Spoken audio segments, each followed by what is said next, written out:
روایت میں آتا ہے کہ حضرت ابراہیم علیہ السلام جب اللہ کے خوف سے روتے تھے 1 میل دور تک آپ کا اللہ کے خوف سے جو دل دھڑکتا تھا نا، بندہ تھوڑا سا تیز دوڑے نا تو بندے کو سانس چڑھ جاتا ہے، پھر اس کا دل دھڑکتا ہے، بندے کو خود اپنے دل کی دھڑکن محسوس ہوتی ہے۔ تو حضرت ابراہیم علیہ السلام جب اللہ کا خوف طاری ہوتا تھا تو آپ کا دل اس قدر اللہ کے خوف سے دھڑکتا تھا، فرمایا کہ 1 میل دور کھڑا ہوا بندہ، یہاں سے ہربنس پورا 1 میل دور کھڑا ہوا بندہ بھی آپ کے دھڑکن کی آواز کو سن لیا کرتا تھا۔ اس قدر اللہ کا خوف آپ اپنے اوپر طاری کرتے تھے۔ پھر حضرت داؤد علیہ السلام کہتے ہیں کہ اپنے گھر کے اندر بیٹھے ہوئے تھے اور ایک دن آپ کو خیال آیا کہ آج نا لوگوں کو اللہ کا خوف یاد دلایا جائے۔ تو داؤد علیہ السلام اپنے گھر سے نکلے اللہ کا خوف دلانے کے لیے، لوگوں کو اکٹھا کیا اور آپ نے نا بیان کرنا شروع کر دیا، تقریر کرنا شروع کر دی، اور تقریر کے اندر حضرت داؤد علیہ السلام لوگوں کو اللہ کا خوف دلاتے رہے، اللہ سے ڈراتے رہے، جہنم کے عذاب، اس سے آپ لوگوں کو خوف دلاتے رہے۔ تو ہوا کیا، آپ کے بیان کے اندر پتہ کتنے بندے بیٹھے ہوئے تھے؟ 40,000 بندہ بیٹھا ہوا تھا آپ کے بیان کے اندر، 40,000 بندہ آپ کا خطبہ سننے کے لیے بیٹھا ہوا تھا۔ اور بڑی حیرت کی بات یہ ہے، اسپیکر تو تھے نہیں، تو 40,000 بندے تک بات پہنچانا بھی بڑی بات ہے اور آواز پہنچانا بھی بڑی بات ہے۔ اللہ نے نبیوں کو یہ معجزہ عطا فرمایا ہوا تھا، جب وہ بات کرتے تھے جو آواز پہلے کھڑے ہوئے شخص کو سنائی دیتی تھی وہ آخری کو بھی اتنی ہی آواز سنائی دیتی تھی۔ تو داؤد علیہ السلام جو ہیں اللہ کا خوف دلا رہے ہیں لوگوں کو، اللہ سے ڈرو، عذاب سے ڈرو، یہ چھوڑ دو وہ چھوڑ دو۔ اچھا 40,000 بندہ کھڑا ہوا ہے، کہتے ہیں کہ آپ نے ایسا رقت انگیز بیان فرمایا کہ 40,000 میں سے 30,000 ان کے اوپر ایسی اللہ کے خوف کی کیفیت طاری ہوئی کہ 30,000 بندہ موقع فوت ہو گیا۔ میں یہاں پہ بیان کروں تو اگر کس طرح کا معاملہ ہو جائے تو لوگوں نے تو مجھے پکڑ لینا ہے۔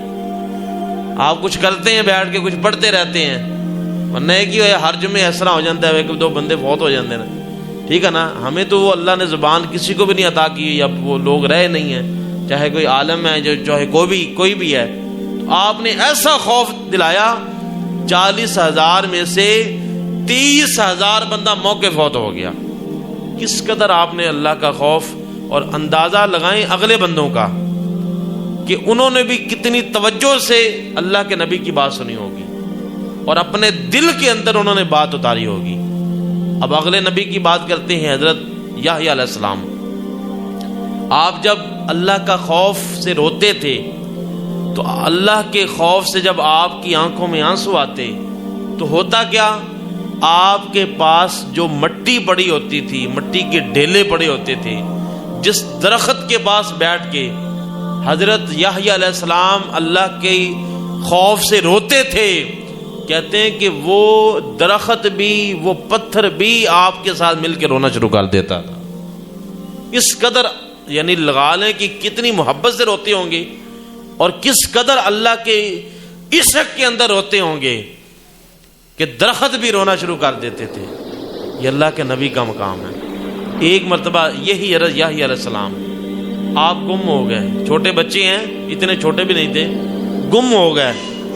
حضرت زکریا علیہ السلام آپ کے والد تھے، آپ کو ڈھونڈنے لگ گئے، ڈھونڈتے ڈھونڈتے سارا دن ڈھونڈتے رہے، لیکن یحییٰ علیہ السلام کے نظر نہیں آ رہے۔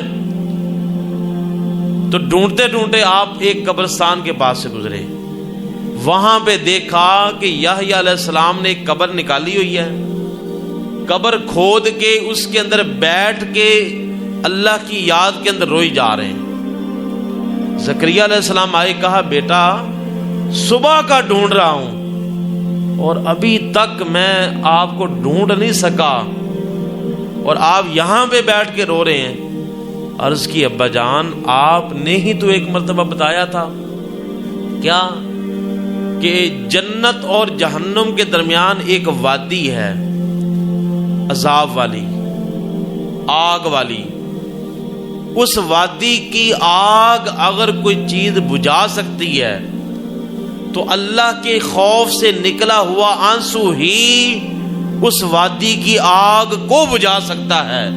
لہذا میں یہاں پہ بیٹھ کے اس وادی کی آگ کو بجھا رہا ہوں، اس وادی کی آگ کو بجھا رہا ہوں۔ تو زکریا علیہ السلام نے جب اپنے بیٹے کی بات سنی تو آپ بھی ان کے ساتھ بیٹھ کے اسی جگہ پہ رونا شروع ہو گئے۔ یعنی یہ حضرت یحییٰ علیہ السلام جب روتے ہیں تو پھر درخت بھی روتے ہیں، آنسو نکالتے ہیں تو پتھروں سے بھی آنسو نکلنا شروع ہو جاتی ہیں۔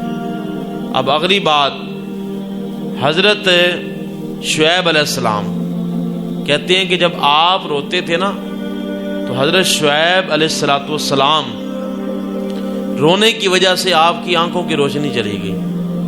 کتنا اللہ کے خوف سے روئے کہ آپ کی آنکھوں کی روشنی کم ہو گئی تھی۔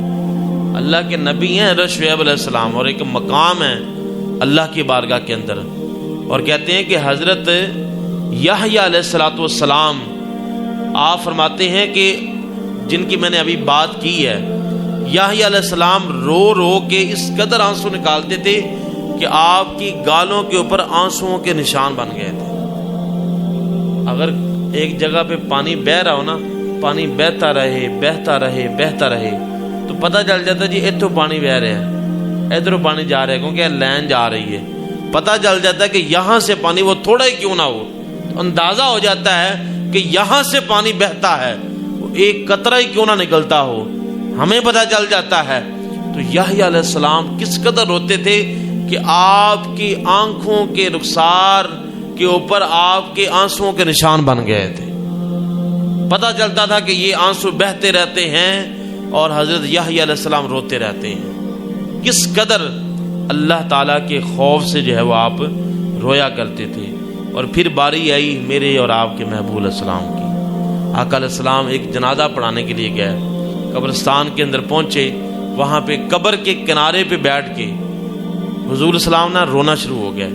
صحابہ کرام فرماتے ہیں کہ بیٹھ کے حضور السلام اتنا روئے اتنا روئے اتنا روئے کہ آقا علیہ السلام کی پہلے رخسار گیلے ہوئے، پھر حضور کی داڑھی مبارک گیلی ہوئی، پھر حضور السلام کا سینہ مبارک گیلا ہوا، پھر پانی نیچے بہتا گیا۔